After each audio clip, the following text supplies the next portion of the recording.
मैले चाहिँ अस्ति मेथीको तरकारी बनाएको थिएँ अनि सबैजनाले कसरी उमार्ने त्यो पनि भनिदिनु न भन्नुभएको भएर यो भिडियो बनाउँदैछु। यहाँ चाहिँ मैले 2 मुठी जति मेथी लिएको छु। मेथीलाई मजाले पखाल्ने पहिला, त्यो उत्रेको जति सबै फालिदिँदा हुन्छ, त्यो यसै पनि उम्रिँदैन। अनि 2-3 चोटि पखालिसकेपछि अनि भिजाउन राखिदिने। 1 नाइट भिजाइसक्दाखेरि यो मजाले भिज्छ।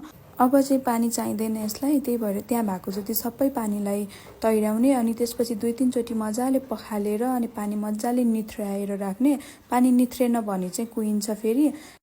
ल हेर्नुहोस् त, डे 3 मा त हाम्रो टुसा पनि कत्रो लामो लामो भइसक्यो। अहिले त गर्मी छ नि त, अनि छिट्टै लामो भइहाल्छ।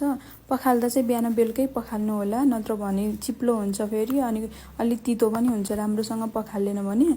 अनि यसलाई चाहिँ एभ्री डे सेम प्रोसेस गर्ने हो। बिहान बेलुकै मजाले पखाल्दै पानी मजाले तैराएर राख्ने मात्रै हो।